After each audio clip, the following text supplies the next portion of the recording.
신앙을 할 때 보면은요, 참 어려움을 느낄 때가 있습니다. 어떤 때 우리가 가장 스스로 힘들다고 생각이 됩니까? 제가 이런 질문을 하면은요, 많은 분들이 이렇게 대답하는 경우가 있습니다. 자꾸 실수하고 넘어질 때 정말 힘듭니다 하는 대답이죠. 성령 충만한 삶을 살고 싶은데 자꾸 제가 넘어집니다. 그래서 제 마음이 참 힘듭니다. 그런 대답을 해요. 하나님께서 정말 나같이 이렇게 연약하고 쓰러지는 사람을 정말 끝까지 잡아주실 수 있을까라는 고민을 하게 됩니다. 그런 대답을 합니다. 여러분은 어떻습니까? 오늘 우리는 이런 고민에 대해서, 질문에 대해서 답을 좀 찾아보려고 합니다.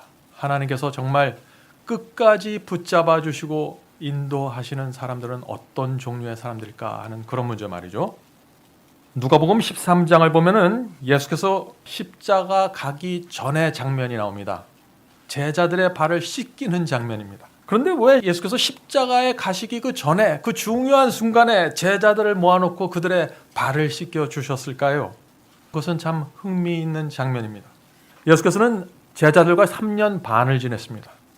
그런데 이 제자들의 모습이 전혀 변화되지 않는 것처럼 느껴지는 것입니다. 제자들은 자신이 얼마나 세속적이고 교만한지 몰랐습니다. 얼마나 자기들이 자존심이 센 사람들인지 몰랐어요. 자아가 죽는다는 게 이게 무슨 경험인지 몰랐습니다. 그런데 예수님의 입장에서는 지금 어떻게 돼요? 십자가에 돌아가시고 이제 하늘로 올라가실 때가 된 것입니다. 얼마나 마음이 조급하셨을까요? 이제 곧 하늘로 올라가면은 이들에게 복음을 맡기고 이 12명의 제자들에게 모든 것을 맡기고 하늘로 올라가야 되는데 이 12명이 이제 이 세상에 남아서 하나님과 주님을 대신해서 복음을 땅끝까지 전파해야 되는데 이 사람들은 전혀 준비가 되지 않았던 것입니다. 그런 순간에 예수님께서 이들을 모아놓고 내가 너희 발을 씻겨줄게 라고 말씀하신 것입니다. 왜 그런 결정을 하셨을까요? 제자들이 갖고 있던 그 고질적인 문제들이 있었어요. 그런 문제들이 고쳐지지를 않았습니다. 또 이 제자들은 내 문제가 뭔지도 정확하게 몰랐어요. 그래서 베드로는 다른 사람들은 안 하더라도 나는 끝까지 주님을 따르겠다고 말할 정도였죠. 바로 그러한 제자들을 놓고 그 십자가로 가기 직전에 예수께서 택한 방법이 바로 그들 앞에 무릎을 꿇고 그들의 발을 씻겨주는 것이었습니다. 발을 씻겨주는데 가룟 유다의 발까지 씻겨주셨어요. 참 저는 이런 걸 보면 참 이해가 안 돼요. 우리 하나님의 사랑을 우리가 어떻게 이해할 수 있을까? 이것이 교만한 자의 마음에 양심의 소리를 듣게 하는 하나님의 방법입니다. 어떤 때 살다 보면은요, 주는 거 없이 얄미운 사람들 있잖아요. 가서 당장 꺾어주고 고쳐주고 싶은 사람들이 있잖아요. 그럴 때 우리가 어떻게 해야 될까요? 그들 앞에 무릎을 꿇고 발을 씻겨주라는 얘기입니다. 그것이 가장 효율적이고 가장 강력한 교정 수단이라는 것이에요. 겸손이 우리 죄된 인간들에게 성령의 음성을 듣도록 만드는 가장 효과적인 방법입니다. 우리가 이것을 잊지 말아야 돼요. 예수께서는 제자들의 발을 다 씻기시고 이렇게 말씀하셨죠. 이제 너희들 중에 나를 팔 자가 있다. 내 떡을 받을 자가 바로 그니라 라고 말씀하셨어요. 바로 가룟 유다를 말한 것이죠. 유다가 떡 한 쪽을 받아 먹었습니다. 그리고 나갔어요. 왜 나갔을까요? 팔기 위해서 나간 것이죠. 유다는 마지막 결정을 한 것입니다. 자, 이렇게 바로 이런 일들이 벌어졌을 때가 언제냐면요, 예수께서 이제 불과 몇 시간 후에 이제 법정으로 끌려가는 것입니다. 그래서 유다와 베드로와 모든 제자들이 다 예수님을 버리고 배반할 것을 아셨어요. 그러면서도 이런 일들을 지금 하시는 것입니다. 그런데 예수님 마음속에 있었던 하나의 걱정은 다른 것이 아니라 이들이 자신의 부족과 자신의 쓰러짐과 배반을 보면서 너무나 실망해서 좌절해서 다시 돌아오지 않게 될까 봐 두려워했습니다. 그래서 예수님께서 또 하나의 약속을 남겨주십니다. 발을 씻겨주시면서 그들에게 예수께서 전하고자 하는 메시지가 무엇일까요? 나는 이렇게 너희들을 사랑하고 이렇게 너희를 섬기기 원하니까 너희들이 지금 그렇게 부족하더라도 너무 염려하지 마라. 너희들이 결국 나를 배반하고 팔 텐데 그래도 너무 염려하지 마라. 이 메시지를 계속 주시는 거예요. 십자가 가기 전에. 그런 다음에 요한복음 14장에 가셔서 무엇을 주십니까? 재림의 약속을 주시는 것이죠. 요한복음 14장 1절부터 3절의 말씀을 읽겠습니다. 너희는 마음에 근심하지 말라. 하나님을 믿으니 또 나를 믿으라. 내 아버지 집에 거할 곳이 많도다. 그렇지 않으면 너희에게 일렀으리라. 내가 너희를 위하여 처소를 예비하러 가노니 가서 너희를 위하여 처소를 예비하면 내가 다시 와서 너희를 내게로 영접하여 나 있는 곳에 너희도 있게 하리라. 왜 몇 시간 후에 나를 버리고 나를 배반하고 떠날 이 제자들에게 이런 재림의 약속을 주셨을까요? 하필이면 이 순간에. 베드로는 닭이 2번 울기 전에 3번 부인했습니다. 제자들 모두 주님을 배반했습니다. 그리고 예수께서는 십자가에서 돌아가셨어요. 십자가 이후에 그들은 너무나 낙담했습니다. 아무런 희망이 없었습니다. 그들은 돌아갈 교회도 없었습니다. 유대 나라에서 누구도 그들의 손을 붙잡아 줄 수 있는 사람은 없었어요. 이제 예수께서 저 십자가에서 처절하게 돌아가신 그 마당에 누가 제자들 옆에 서겠어요? 그 일어날 일들을 보시는 주님께서 제자들에게 이 재림의 약속을 지금 남겨주시는 것이에요. 왜 그럴까요? 제자들이 너무나 절망해서 너무나 자신을 보면서 실망할까 봐, 그래서 다시는 내가 주님을 따르지 않으려고 할까 봐 주님의 마음속엔 그 염려가 있었던 것입니다. 그래서 용기를 내서 다시 따르라고, 너희는 마음에 근심하지 말라. 하나님을 믿으니 또 나를 믿으라. 이렇게 말씀하시는 것이에요. 지금 이 말씀이 오늘날 이 시대에도 자꾸 쓰러지면서 넘어지면서 자기 자신에 대해서 실망하고 좌절한 영혼들에게 주시는 말씀이라 하는 것입니다. 성도 여러분, 그래서 우리도 이 재림의 약속을 붙잡고 살아야 되는 것입니다. 쓰러질 때마다, 마음이 흔들릴 때마다 재림의 약속을 기억하십시오. 너희는 마음에 근심 말라는 그 약속 말이죠. 하나님의 성품이 갖고 있는 가장 큰 특징이 무엇입니까? 우리는 하나님을 닮고 싶습니다. 난 예수님을 닮고 싶습니다. 그런 얘기를 많이 하죠. 하나님의 성품이 갖고 있는 가장 큰 특징이 무엇일까요? 그것은 실수하고 죄에 빠진 사람이 다시 돌아올 수 있도록 희망을 주는 성품입니다. 그런데 우리는 많이 이렇게 하질 못해요. 내가 쓰러지고 또 남이 쓰러지면 자꾸 가서 왜 그렇게 쓰러지냐고 자꾸 말을 하려고 그러죠. 내가 너를 고쳐줄게 라고 얘기하려고 충동을 받죠. 만약 하나님께서 우리 같은 이런 사람이라면 어떻게 됐을까요? 우리가 죄를 범하고 쓰러졌을 때, 우리가 자꾸 똑같은 잘못을 반복했을 때 우리가 주님께 갈 수가 없는 것이에요. 왜? 가면은 하나님께서 나에게 무슨 말 할지 뻔히 아니까 못 가는 거예요. 우리 자녀들이 큰 죄에 빠져서 낙담해 있을 때 우리 자녀들이 우리를 어떻게 생각할까요? 우리를 내가 이렇게 정말 큰 문제를 일으켰고 사고를 쳤지만은 내가 아버지께 돌아가면 아버지는 나를 받아주실 것이야. 그런 희망을 가질까요? 저를 돌아보면은 저는 그렇지 못했던 것 같습니다. 우리는 우리에게 잘못을 범한 자들과 실수한 자들을 어떤 눈으로 바라봅니까? 그거 굉장히 중요한 것이에요. 나에게 잘못을 범해서 눈치를 보면서 피하는 사람들에게 우리가 무슨 눈짓을 보내고 무슨 표정을 보내나요? 굉장히 중요한 얘기입니다, 이것이.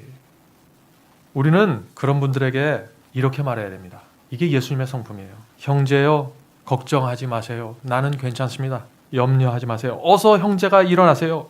용기를 내세요. 그것이 내가 원하는 것입니다. 나에게 실수해서 넘어져서 고민하고 부끄러워하는 영혼들에게 우리가 이런 말을 해줄 수 있다면 그것이 바로 하나님의 성품입니다. 나에게 잘하는 사람에게 자비롭고 은혜롭게 하는 거, 그건 누가 못해요? 그건 세상 사람들도 잘해요. 그건 누구나 할 수 있는 것이에요. 그리스도인과 세상 사람의 차이는 무엇이냐 하면은요, 나를 아프게 하고 내게 문제를 일으켰던 그 사람에게 찾아가서 사랑을 표현하고 관대함을 보여주는 것입니다. 당신이 나에게 잘못한 것을 내가 잊어버렸습니다. 염려하지 마세요. 이렇게 말해주는 그 한마디가 그 영혼에게 얼마나 큰 위로와 희망을 주는지 모르겠습니다. 우리가 그런 말을 한다고 해서 우리가 경제적으로 손해를 봅니까? 내 자존심이 상해요? 뭘 해요? 우리에게 생기는 문제는 하나도 없어요. 우리는 그저 그 말만 해주면 되는데 우리가 그 말조차도 못하는 것이에요. 그런 사람들이 바로 제자들의 모습이었다 하는 것이죠. 우리가 우리에게 잘못하고 실수하고 마음 아프게 했던 그 사람에게 찾아가서 그 사람을 위로하고 격려하는 것, 그것이 바로 성경이 말하는 자아가 죽는 경험입니다. 자아가 죽는 경험. 자아가 죽는다는 것이 뭐예요? 속으로는 그 사람을 미워하면서 겉으로 안 그렇죠 하면서 이를 악물고 나는 참아야지. 이게 자아가 죽는 게 아니잖아요. 자아가 죽는다는 것은 악을 선으로 대하는 것입니다. 그렇게 해야만 우리의 가족들과 자녀들이 말씀을 받게 됩니다. 믿지 않는 우리의 가족들과 자녀들이 우리를 보면서 어떻게 생각할까요? 그들이 나를 보면서 하나님을 볼 수 있을까요? 우리 부모가 믿는 그런 하나님이라면 나도 믿고 싶습니다라는 그런 소원과 충동을 느낄 수 있을까요? 그들이 나에게서 세상과 다른 분명한 차이를 볼 수 있을까요? 우리가 하나님의 성품과 그 관대함과 너그러움은 보여주지 않으면서 교리와 지식만 전하려고 애를 쓰면요, 사람들은 반응하지 않습니다.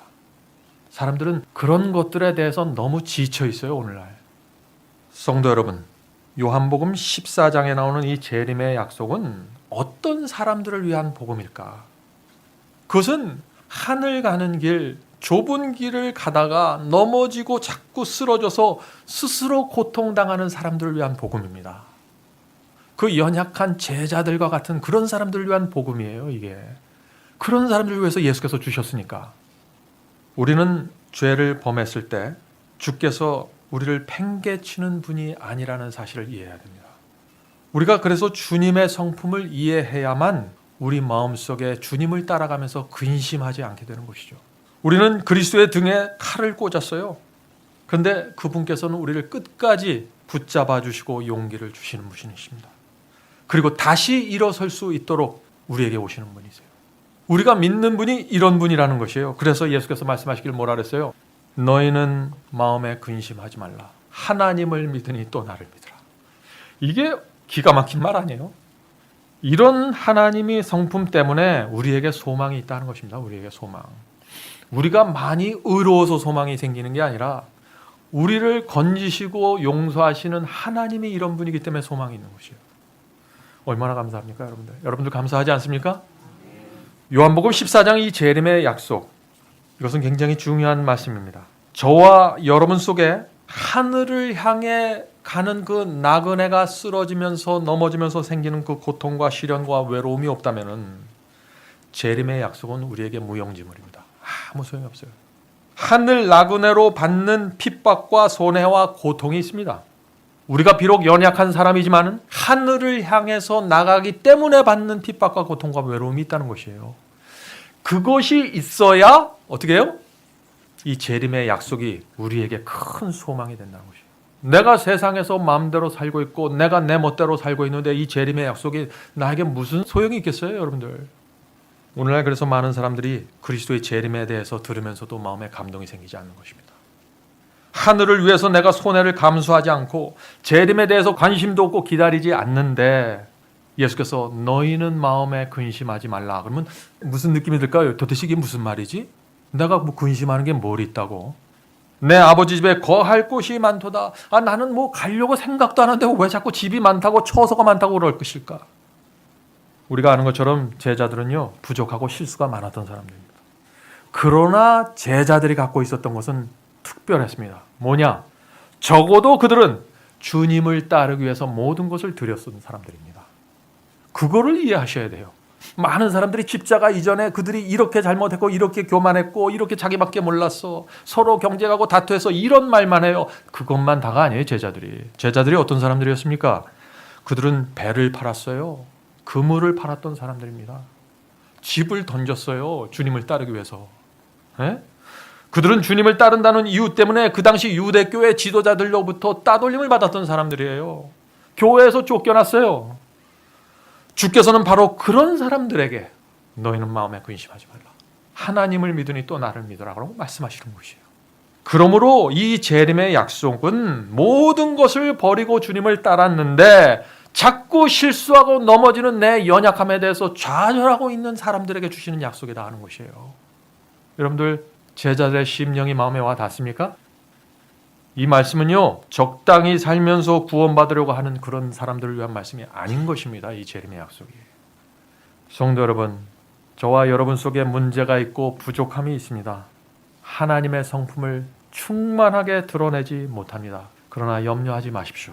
만일 여러분이 주님을 따르기 위해서 온 마음과 생애를 드렸다면 주님께서는 오늘도 여러분께 오셔서 너희는 마음에 근심하지 말라라고 말씀하실 것입니다.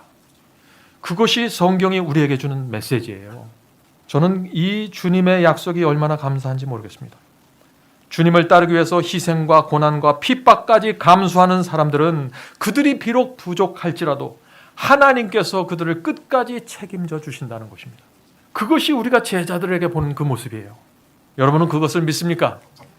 이것을 믿어야 됩니다. 그래야 여러분이 끝까지 소망을 갖고 갈 수 있어요. 성도 여러분, 성경은요, 주님을 위해서 마음을 바치고자 하는 사람들을 위한 말씀이에요. 주님, 저는 부족합니다. 그러나 저는 제 마음을 주님께 바치기를 원합니다. 하나님 그걸 아시죠? 이런 사람들은 성경을 읽을 때 성경이 들어오기 시작하는 것입니다. 주님의 뜻이 무엇인가 살피길 원하는 것이에요. 성경 말씀과 십계명을 읽어보세요. 그 말씀들이 어떻게 하나님께 마음을 바치고 싶지 않은 사람이 어떻게 그런 말씀들을 순종하고 따라갈 수 있습니까? 그건 도저히 불가능한 것이죠.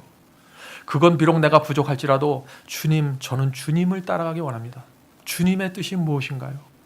가르쳐 주시옵소서. 이런 사람들이 성경에 눈이 열리게 되는 것이에요. 자, 복 주신다는 말씀이 있죠? 재림에 대한 말씀이 있습니다. 구원에 대한 말씀이 있습니다. 이런 모든 말씀은 주님 따르기 위해서 내 모든 것을 드리는 사람들에게 열려지고 이해되고 깨닫게 되는 말씀이다 하는 것입니다. 자, 위로받을 수 있는 사람들이 있습니다. 아무나 주님을 따라가면서 위로를 받는 것이 아니에요. 의를 위하여 고통받는 사람들, 하나님께서 그들을 위로해 주십니다. 너희는 마음에 근심하지 말라고.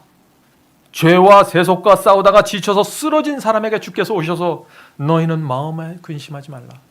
하나님을 믿으니 또 나를 믿으라고 말씀하시는 것입니다. 죄와 싸우지 않는 사람들에게 하나님께서 오셔서, 예수께서 오셔서 이 말씀을 해도 아무런 위로를 받지 못하는 것이에요. 나는 싸우지 않고 세상에서 재밌게 살고 있는데 예수께서 오셔서 너희는 마음에 근심하지 말라, 염려하지 마라. 이게 도대체 무슨 위로가 되겠어요? 진리를 위해서 살다가 고통당하는 사람들, 하나님을 쫓아가다가 환난당하고 핍박당하는 사람들, 진리의 말씀을 붙잡고 살다가 손해를 보고 오해를 받는 사람들, 이 사람들에게 와서 너희는 마음에 근심하지 말라. 하나님을 믿으니 또 나를 믿으라고 했을 때 이 말씀은 이 세상 누구도 줄 수 없는 위로가 된다는 것입니다. 그러므로 우리가 성경을 읽으면서 내가 왜 성경을 읽으면서 이 생명의 말씀이 들어가서 왜 나를 살리지 못할까? 이런 의문이 있는 사람들은 내가 내 마음과 내 생애를 주님께 온전히 바쳤는가 하는 이 점을 분명하게 살펴봐야 되는 것이에요. 제가 오래전에 주님의 말씀을 따른다고 결정을 했는데 사람들은 저를 배신자라고 생각하더라고요. 저는 진리를 선택했는데 사람들은 저를 오해하고 이해하지 못하는 거예요. 내 주변에 있는 어떤 사람도 저에게 위로해 주지 못할 때 주께서 저에게 오셔서 마음에 근심하지 말라. 하나님께서 제 옆에 계셔 주시더라고요. 이런 경험들을 통해서 우리가 주님을 이해하고 주님과 하나가 되는 것입니다. 주님과 진리를 위해서요, 우리가 전적으로 뛰어들어서 희생하지 않으면 실망할 것도 없고 기대할 것도 없어요. 그냥 아무런 결과도 생겨나지 않는 것입니다. 그런 상태에서는 내가 바친 것이 없고 희생한 것이 없는데 무슨 대가를 기대하겠어요? 실망할 것도 없어요. 그런 사람들은 그래서 그냥 뜨뜻미지근하게 차지도 않고 덥지도 않으면서 사랑하게 되는 것입니다. 아무런 기대가 없이. 오늘 많은 사람들은요, 철저하게 자신을 보호하면서 살아갑니다. 왜 그래요? 왜 하나님을 믿는 사람들은 왜 내 자신을 자꾸 보호하려 할까요? 잘못하면 진리를 따르다가 실패하고 손해보고 낙담할 수 있으니까 자꾸 내 자신을 보호하는 거예요. 대개 그런 사람들이 주님을 따라가다가 실패하고 넘어지고 손해본 사람들을 향해서 무슨 얘기를 합니까? 어떤 얘기를 해요? 그것 봐, 내가 그러니까 그렇게 믿지 말라 그랬잖아. 그렇게 하니까 손해를 보지. 나 봐, 좀 멀리 떨어져서 가, 멀리 떨어져서. 많은 사람들이 이 주님을 따라갈 때 생기는 그 고난과 고통과 외로움과 손해가 싫어서 어떻게 돼요? 주님을 따르는데 멀리 떨어져서 따릅니다. 멀리, 저기 멀리 떨어져서요. 왜 멀리 떨어져서요? 구원은 받아야 돼요. 안 따라갈 수는 없으니까. 구원은 받아야 되는데 가까이 있으면은 주님께서 자꾸 불러서 너 이렇게 해 저렇게 하고 자꾸 시키니까 그건 듣기 싫은 거예요. 주님, 내 인생은 간섭하지 마십시오. 주님께서는 그저 저에게 복을 주시고 구원만 주시면 됩니다. 이것이 오늘날 그리스도인들이 주님을 따라가는 태도가 아니겠습니까? 그런데 그런 태도로 우리가 주님을 따라가면 어떤 문제가 생깁니까? 주님을 10년, 20년 따라다녀도 아무것도 배운 게 없어요. 남는 게 없어요. 아무것도 채워지는 게 없어요. 마음이 허망합니다. 그러나 그렇다고 할지라도, 그런 분들일지라도 지금 주님께 나오십시오. 그러면 주님께서 또 얘기해 주십니다. 너희는 마음에 근심하지 말라. 하나님을 믿으니 또 나를 믿으라. 이런 분이 주님이세요. 얼마나 좋은지 모르겠습니다. 성도 여러분, 믿음이 무엇입니까? 믿음이란 우리의 온 마음과 뜻과 정성과 목숨을 다해서 어떻게 해요? 주님을 따라가는 것이에요. 그게 예수께서 하신 말씀 아니에요, 그게. 그런 믿음이 아니면 안 된다는 것이에요. 그게 무슨 믿음을 과장하고 필요 이상으로 높이려고 하는 말씀이 아니에요. 그런 믿음이 아니면은 너희가 아무것도 얻지 못하고 열매가 없을 거야. 그렇게 얘기하시는 거예요. 그런 믿음이 아니면 결국에 그것은 거짓이고 위선이 될 수밖에 없어. 그 말씀을 하시는 거예요. 결국은 그렇게 따라가다 보면은 세상과 이 교회 한 발짝씩 놓고서 계속해서 살아갈 수밖에 없다 하는 것이죠. 자, 그런데 주님을 온 마음을 다해서 따라가는 사람들이 있잖아요. 온 마음을 다해서 따라가면은 두 가지 고민이 생깁니다. 첫째 고민은 이런 고민입니다. 주님을 따라가면서 생기는 이 상황에서, 주변 상황에서 생기는 고민이 있어요. 주변 사람들한테 오해도 받을 수 있죠. 여러 가지 문제가 생깁니다. 이런 고민이 주로 생깁니다. 내가 정말 이렇게까지 믿어야 되는 것일까? 이렇게 믿으면 내가 세상에서 바보가 될 수 있고 큰 손해를 볼 수 있는데 내가 정말 이렇게 믿어야만 하는 것일까? 언제까지 내가 이 세상에서 지금 갖고 있는 이 견고한 신앙을 지킬 수 있을까? 이 고민을 하게 되는 것이에요. 어떤 사람들이요? 온 마음을 다해서 따라가는 사람들도. 왜? 자꾸 길이 좁아지고 어떤 땐 난관이 생기고 문제가 생기니까 자꾸 내 자신을 돌아보면서 주님, 제가 가고 있는 이 길이 정말 올바른 길입니까? 라고 묻게 되는 것이에요. 여러분은 이런 고민이 없습니까? 이런 고민이 없으면 회개하셔야 돼요. 이런 고민이 없으면은. 왜냐하면 이런 고민이 없다는 것은 내가 주님을 향해서 모든 것을 드리지 않을 수도 있기 때문에 그런 것이에요. 언제든지 돌아서 도망칠 수 있는 다리를 뒤에 딱 놔두고 신앙할 수 있는 것입니다. 내가 주님을 따라가다가 문제가 생기면 바로 돌아서서 저 다리로 건너가 버려야지. 이렇게 신앙하는 사람들이 얼마나 많은지 모르겠어요. 그래서 많은 사람들이 말씀을 배우고 진리를 배우지만은 다 깨달았지만 결국엔 돌아가 버립니다. 그래서 믿음으로 내 마음과 생애를 주님께 드리면서 진리를 배우고 드리면서 말씀을 살펴봐야 돼요. 그거 들으지 않은 상태에서 계속 말씀 배우고 지식을 쌓아봐도 결국은 때가 되면 돌아가게 되니까. 한 번 어떤 청년이 저에게 와서 이런 간증을 했습니다. 저는 제 뒤에 있는 다리를 태워버렸습니다. 이제 저는 돌아갈 다리가 없습니다. 우리가 그런 심정으로 주님을 따르면요, 주님께서도 절박한 우리의 마음을 보시고 우리에게 가까이 오세요. 성도 여러분, 바로 그것이 주님을 따르던 제자들 마음속에 있었던 고민이에요. 이 사람들이 부족했지만은. 그 사람들이 어떤 사람들이에요? 논밭을 팔았습니다. 배와 그물을 팔았어요. 출교당했습니다. 고향에서 배척당했어요.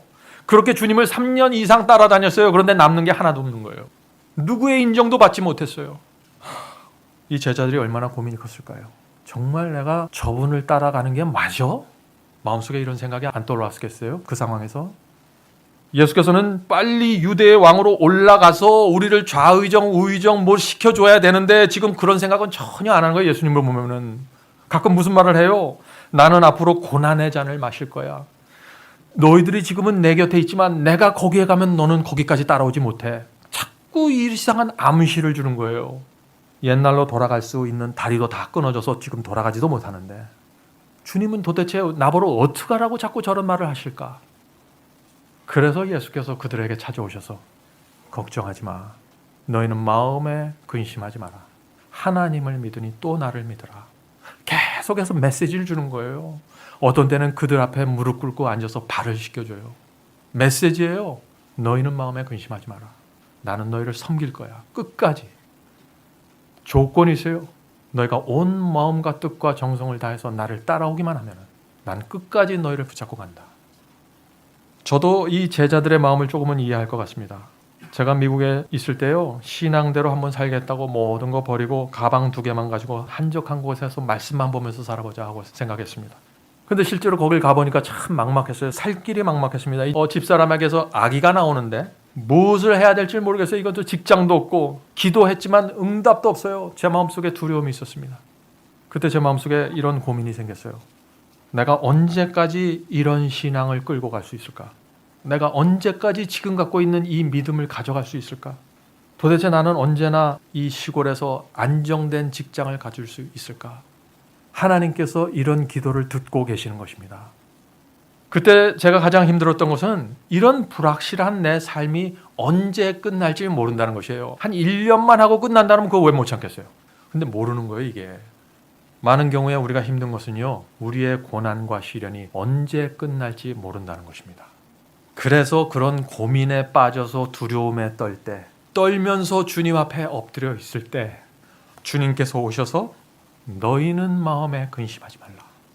복을 주고 재물을 떨어뜨려 주는 게 아니에요. 말씀을 주시는 거예요. 그냥 너희는 마음에 근심하지 말라. 하나님을 믿으니 또 나를 믿으라. 그래서 우리가 그 절망과 낙담의 구덩이에 빠진 사람들이 이런 하나님의 말씀을 읽을 때 도무지 다른 사람들이 느낄 수도 없고 가질 수 없는 소망을 갖게 되는 것이에요. 그 말씀 속에서. 왜냐하면 그 말씀을 주시는 분은 다른 분이 아니라 우주의 왕이 오셔서 하는 말씀이기 때문에 그런 것이고, 말씀 한마디만 하면 그대로 이루어지는 그분이 내게 와서 너희는 염려하지 말라. 내가 다 알아서 해줄게. 제 생애 속에서도 믿음이 흔들릴 때마다 주님께서 제 말고삐를 잡아주셨습니다. 그러면서 제게 이렇게 말씀해 주셨어요. 먼저 그 의와 그 나라를 구하라. 그러면 내가 너를 책임져 줄게. 너는 마음에 근심하지 말라. 예수님을 끝까지 따라갈 수 있는 이유가 바로 여기에 있는 것입니다. 좁은 길을 가면은 두렵죠. 근심이 생기죠. 낭망이 되죠. 어떤 땐 절망이 되죠. 앞이 안 보이죠. 그런데 주님께서 때때로 오셔서 너희는 마음에 근심하지 말라. 하나님을 믿으니 또 나를 믿어라. 이 말 한마디 던져주시니까 그 말 붙잡고 가는 거예요. 그것을 성경은 믿음이라는 거예요. 믿음. 하나님의 말씀이니까 믿는 거예요. 제가 그런 말 하면 여러분은 믿겠어요? 제 말을? 내가 무슨 능력이 있다고 믿어요? 하나님께서 그 말 하니까 그건 믿을 수밖에 없는 거예요. 그거는. 그래서 주님께서 결코 나를 버리지 않으실 거구나 믿고 가는 것입니다. 비록 지금 한치 앞이 내다보이지 않지만 내가 다른 것을 쳐다보지 않고 주님만 보고 가면은 주님께서 나를 책임져 주시는 거구나. 성도 여러분, 제 생애 속에 실수가 많았고 부족함이 많습니다. 지금도 그렇습니다. 그런데 제 마음속에 항상 그러나 적어도 주님, 저는 다른 길로는 가지 않겠습니다. 주께서 보여주시는 그 진리의 길을 저는 걷겠습니다. 그것만큼은 분명했어요. 제 마음속에. 그랬더니 주님께서 인도해 주셔서 여기까지 왔어요. 여러분들도 오늘 나누는 우리의 말씀을 한번 깊이 생각해 보십시오. 내가 어떻게 해야 하나님께서 나를 책임져 주실 수 있는지, 그것도 끝까지. 하나님께서는 살아계십니다.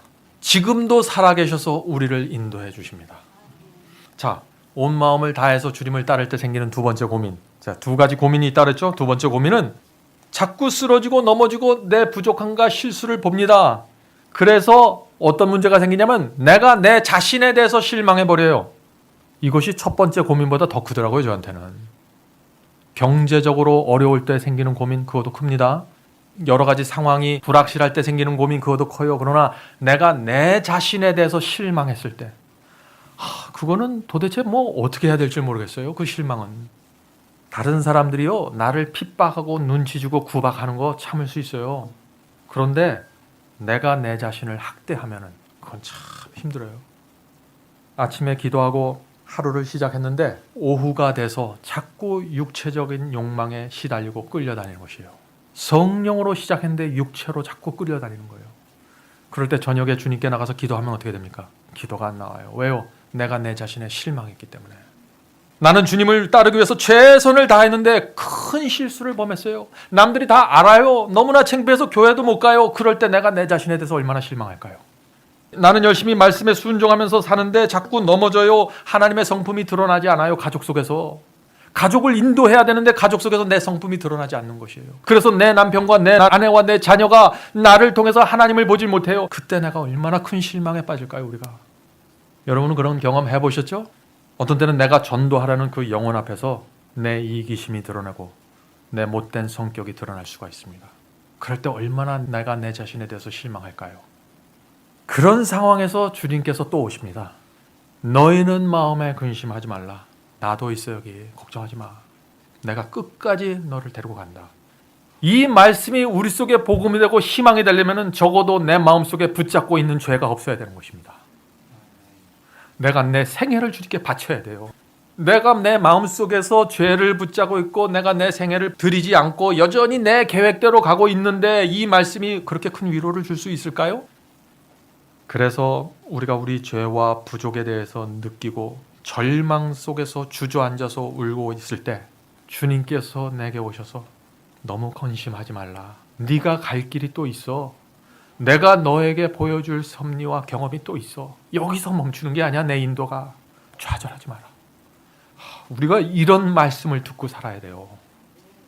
그래서 예수께 위로를 받아본 사람만이 사람들을 위로해 줄 수 있는 것입니다.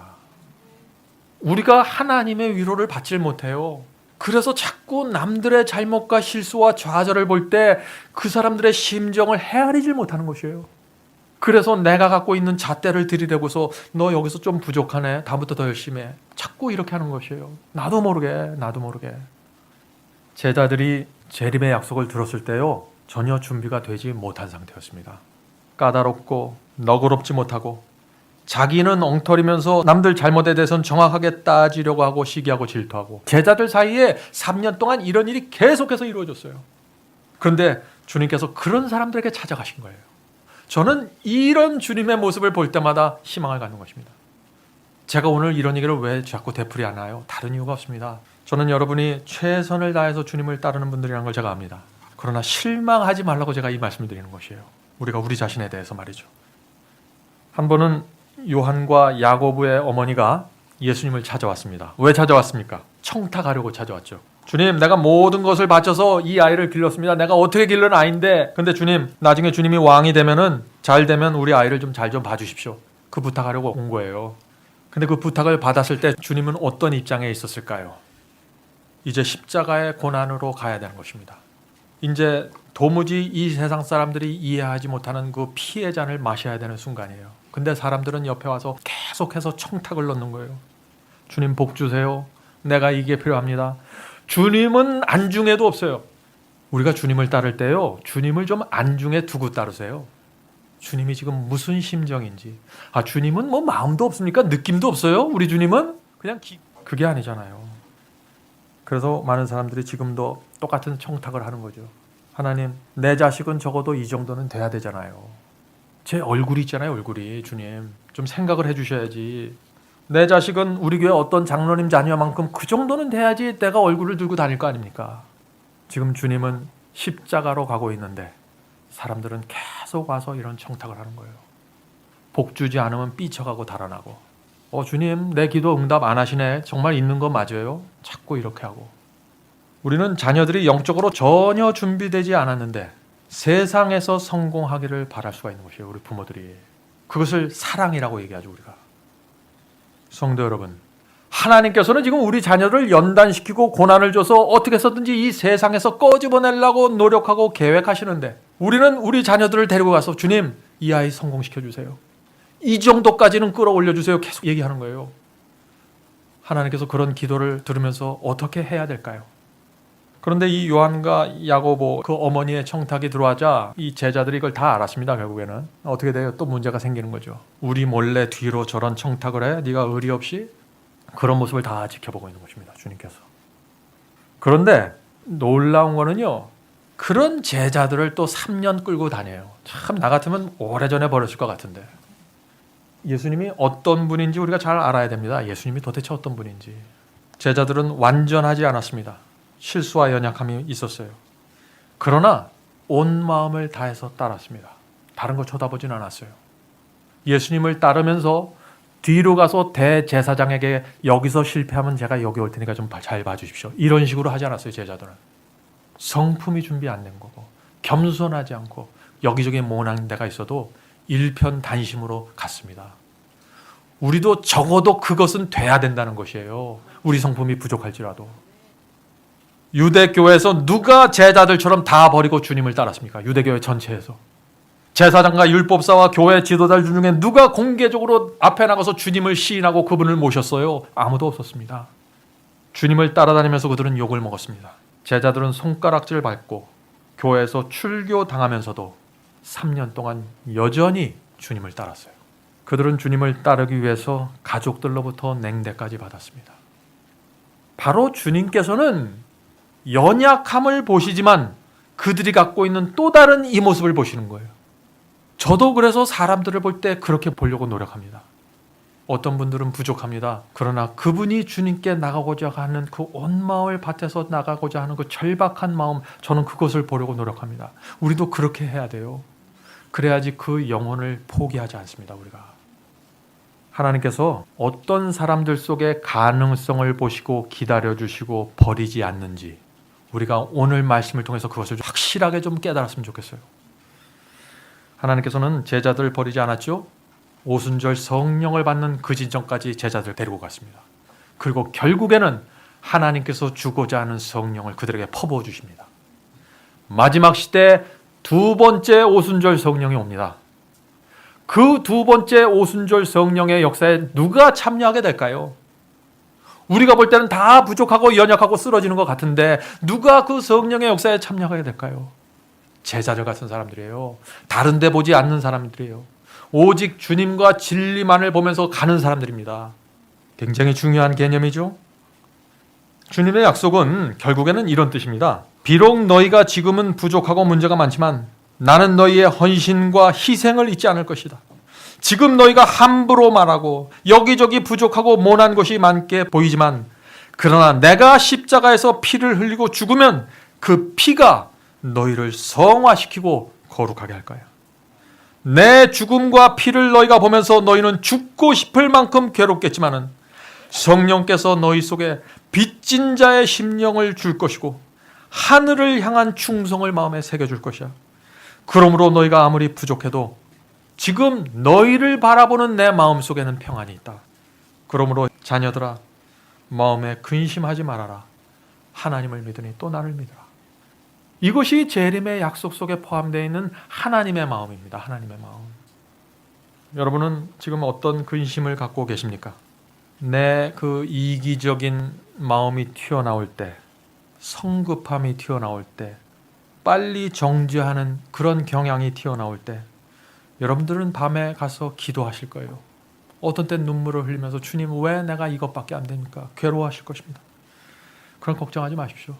여러분이 여러분의 마음과 생애를 온전히 주님께만 바치기만 한다면 그것이 중요한 것이 그것이. 밖에서 오는 시험과 고난에 실망했습니까? 또 내 속에서 오는 그 육체에 끌려다니는 그런 것들이 나타날 때 실망하게 되죠. 염려하지 마세요. 주님께서 여러분을 끌고 가십니다. 결국엔 주님의 뜻을 여러분 속에서 이루십니다. 그것을 믿는 것이 그리스도인입니다. 믿는다고 해서 어느 날 갑자기 완전해지는 게 아니에요. 하나님께서 우리에게 계획하고 계신 시간이 있는 것이에요. 하나님께서 우리에게 주고자 하는 경험과 과정이 있는 것이에요. 그 모든 것이 하나님께서 정하신 그것이 완전히 소모되고 끝날 때까지 주님께서 포기하지 않으십니다. 우리가 온 마음을 다해서 주님을 따라가야 됩니다. 다른 것 쳐다보지 마세요. 다른 것에 소망이 없습니다. 소망이 있는 것처럼 느껴질 때가 있죠. 그러나 거짓입니다. 안개입니다. 따라가면 안 됩니다. 빌립보서 1장 6절에 그래서 이런 말씀이 있는 것입니다. 너희 속에 선한 일을 시작하신 이가 그리스도 예수의 날까지 이루실 줄을 우리가 확신하노라. 아멘.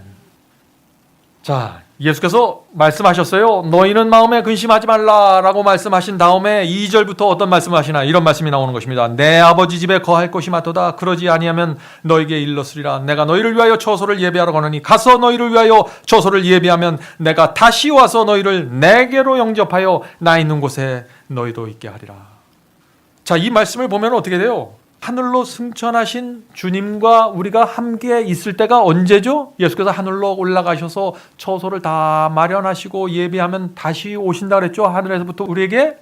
그때 우리를 만나서 우리를 데리고 하늘로 가야 그때 비로소 우리가 하나님과 예수님과 영원히 거하게 되는 것입니다. 그런데 오늘 어떻게 돼요? 우리가 죽으면 바로 내 영혼이 빠져나서 주님과 함께 영원히 거하는 것이 아닙니까? 라고 질문하죠. 아닙니다. 재림의 약속에 분명히 나와 있잖아요. 예수께서 오셔요. 내가 가는 것이 아니에요. 예수께서 오셔서 우리를 데리고 가시는 것입니다. 그래서 결국에는 예수께서 제자들, 그 부족해서 낭망하고 쓰러져 있는 제자들에게 위로를 줄 수 있는 또 하나의 하나님께서 가지고 있는 카드가 뭐예요? 하늘 본향에 대한 이야기예요. 내가 너희들 하늘로 데려갈 거야. 이 땅에서 가난해? Don't worry. 아무것도 아니야 그거. 잠시 잠깐이야. 아프니 걱정하지 마. 잠시 잠깐이야. 속상해? 잠시 잠깐이야. 너희가 가서 살 곳은 하늘이야. 지금 그 얘기를 하시는 거예요. 이 땅은 가짜야. 진짜는 하늘이야. 많은 사람들이 있는데 가짜에 속아서 가짜가 진짜처럼 살잖아요. 하늘은 가짜가 돼버렸어요. 지금 그리스도인들 마음속에. 그러니까 말과 표정이 전부 그렇게 돼버리는 거예요. 가짜에 미혹당해서. 몇 시간 후에 주님께서는 이 재림의 약속을 남겨놓고 법정으로 가십니다. 또 십자가로 가십니다. 몇 시간 후면 엄청난 시험과 환란이 오는 것이에요. 그때는 그렇게 공언했던 베드로까지 다 꼬꾸라지고 없어지고 떠나버리는 것이에요. 그러고 나서 제자들이 얼마나 창피할까요? 얼마나 자기 자신을 보면서 후회할까요? 유다는 그것이 감당이 안 돼버렸기 때문에 자살해버린 것이죠. 그것이 너무나 큰 낭망이고 좌절이기 때문에 예수께서 계속해서 무릎을 꿇어주시고 재림의 약속을 남겨주시는 것이에요. 걱정하지 마. 이 땅에서 실패해서 너희들 살 거 하늘이야. 걱정하지 마. 기다려라. 감사하지 않습니까? 너무 감사한 거예요. 그들은 주님을 배반한 자신을 너무나 부끄럽게 생각했습니다. 두려워했어요. 메시아가 지금 못 박혀 죽는데 내가 뒷짐지고 저 뒤에 숨어 있었어요. 세상에 그것처럼 무서운 죄가 어디 있어요? 그들은 너무나 절망해서 집에 들어가서 아무도 안 만나려고 그랬어요. 그런 상황에서 예수께서 제자들을 향하여 걱정하지 마라. 너희 아버지 집에 거할 곳이 많어. 괴로울 때마다 힘들 때마다 예수께서 우리를 보면서 하늘을 보여주십니다. 전 정말 제가 힘들 때마다 하늘을 보는 습관이 있어요. 하늘을 보는 습관. 하늘을 보면서 내가 결국에는 저기 갈 건데 여기서 내가 왜 이렇게 속상해하고 왜 이렇게 힘들어할까? 그럴 필요가 무엇이 있을까? 이 세상은 나그네고 안개처럼 사라지는 것인데 하늘을 바라보면서 살아야 됩니다. 성도 여러분, 우리는 반드시 하늘에 갈 것입니다. 그러므로 이 땅에서 아웅다웅하면서 살지 마세요. 그거 다 쓸데없는 것입니다. 그게. 제자들은 그래서 힘들 때마다 예수께서 부활하고 승천해서 가 계신 그 하늘을 바라보았다고 했습니다. 하늘을 보면은 모든 것이 없어지는 거예요. 이 마음속에. 제자들이 얼마나 힘든 생애를 살았습니까? 초대교회 성도들을 통해서 소아시아를 다니면서 로마와 아프리카까지 가면서 그 가난과 핍박과 어떤 데는 배가 파손되고 어떤 데는 죽지 않을 만큼 얻어맞고 그 모든 시련과 환난을 통과하면서 결국에는 이들이 신앙을 포기하지 않았던 이유가 어디에 있을까요? 예수님께서 계신 그곳을 내가 갈 수 있다는 것입니다. 그런데 우리는 그것을 생각하지 않아요. 그리스도의 재림에 대해서 설교하면 가장 많이 듣는 대답이 뭔지 알아요? 왜 이렇게 자꾸 성도들을 무섭게 하십니까? 난 그게 무슨 얘기인지 모르겠어요. 지금 하늘로 돌아갈 수 있다고 얘기하는데 사람들은 그걸 뭐로 들어요? 협박으로 듣는 거예요. 협박. 하늘이 그렇게 끔찍한 곳입니까? 가면 안 되는 곳이에요? 예수께서 빨리 오시면 안 되는 것입니까? 도대체 뭐가 문제예요? 우리가 우리 생애에 있어서 진짜가 무엇이고 가짜가 무엇인지 분별해야 돼요. 이 두 개가 섞여 있으면 그 다음부터는 완전히 딴 세상 사는 것입니다. 하늘이 우리가 갈 곳입니다. 하늘이. 여기가 아니에요. 우리는 지금 이 땅에 살고 있지만 하늘을 위해서 준비하는 것이에요. 하늘을 위해서. 그래서 내가 갈 집이 하늘이기 때문에 하늘에 재산을 쌓는다, 재물을 쌓는다, 전혀 아까울 수가 없는 것이에요. 그게 많은 경우에 하늘에 재물을 쌓아야 됩니다. 그러면 왜 자꾸 교회에서 헌금 얘기하지? 난 무슨 얘기를 하는지 모르겠어요. 그럼들 왜 그러는 줄 알았어요? 생각이 가짜기 때문에 그래요. 하늘은 제가 직접 갈 곳이에요. 우리가 직접 갈 곳이에요. 거기다 내가 가진 모든 것을 투자해야 돼요. 내 시간과 내 경험과 내 생애 모든 것, 내가 가진 것 모든 것을. 그것이 제자들의 삶이었어요. 왜요? 그들에게는 십자가와 부활과 승천이, 하늘이 모든 것이 실제였기 때문에. 하늘이 정말 여러분과 제가 갈 곳이라면 우리는 거기 갈 사람처럼 살아야 됩니다. 사람들이 우리를 볼 때 저 사람은 잠시 잠깐 여기 거쳤다가 가는 사람이나 보다, 그렇게 느껴야 돼요. 여러분들, 그러므로 우리가 진리를 전하고 복음을 전하는 일에 여러분의 시간을 바치십시오. 재물을 바치세요. 가난한 자를 위해서 여러분 가진 것을 사용하세요. 그리고요, 걱정하지 마세요. 장부에 다 기록해 놓으세요. 왜요? 하늘에 가서 다 받아요. 보상 다 해주세요, 하나님께서. 근데 우리가 막상 하늘에 가잖아요. 여러분들 장부 내놓지 못할 거예요. 왜 그럴까요? 너무 싸기 때문에. 이럴 줄 알았으면 내가 더 드렸어야 되는데 내가 어떻게 이런 장부를 주님께 내놓을 수 있나. 뒤에다 감추는 거예요. 하늘은 그런 곳이에요. 그 수천 배, 수만 배를 하나님께서 주시는 거예요. 하늘에서. 그것도 영원이라는 시간을 놓고서. 그런데 우리는 뭐라고 합니까? 주님, 길이 너무 좁잖아요. 내가 꼭 그것까지 해야 됩니까? 주님, 생각해 보세요. 제가 지금까지 드린 것만 해도 얼만데. 무슨 문제입니까? 진짜이거나 가짜예요. 그래서 생기는 문제예요, 이게. 그래서 여러분들 기도를 좀 바꿔보세요. 주님, 어떻게 하면 제가 믿음이 조금 더 커질 수 있습니까? 이렇게 기도하지 마시고, 주님, 어떻게 하면 제가 진짜가 되겠습니까? 내 믿음, 내 교회 생활, 내 가정 생활, 내 모든 것이 진짜가 되겠습니까? 진짜가. 거기서부터 시작입니다. 거기서부터. 우리가 주님을 따를 때 손해와 불이익을 보고 고난이 생깁니다. 왜요? 우리가 이 세상에 살고 있기 때문에. 이 세상은요, 하나님께서 완전히 장악하고 있는 곳이 아니에요. 이 세상은 사탄이 활개치는 곳이에요. 거기서 뭘 기대해요? 여러분들 뭘 기대해요? 거기서. 에? 그래서 주님께서 우리에게 이렇게 말씀하시는 것이에요. 너희는 마음에 근심하지 말라. 하나님을 믿으니 또 나를 믿으라. 비록 이 세상이 삶이 힘들고 고난이 있고 어려워도 내가 처소를 예비하면 반드시 내게 다시 와서 너희를 나 있는 곳에 데려갈 거야. 거기는 이런 문제들이 없어. 거기는 더 이상 이런 문제들이 없어.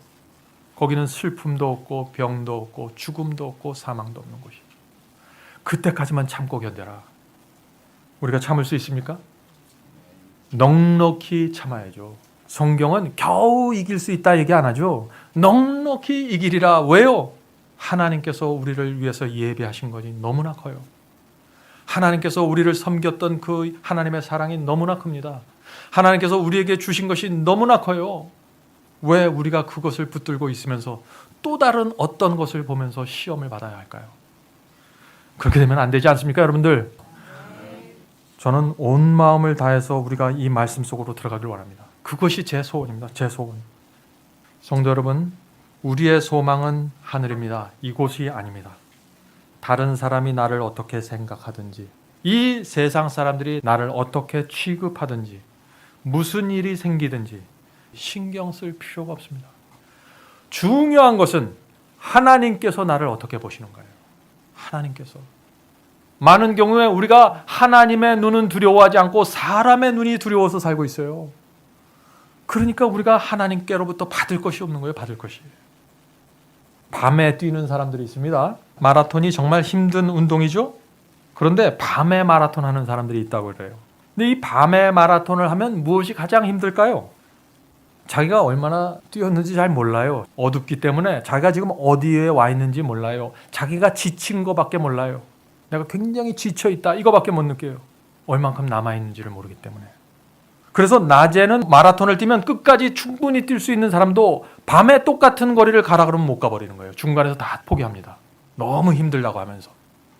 성도 여러분, 바로 예수께서 이것을 아시기 때문에 이 어두운 세상에서 살고 있는 우리에게 너희는 근심하지 말라라고 말씀하시는 것이에요.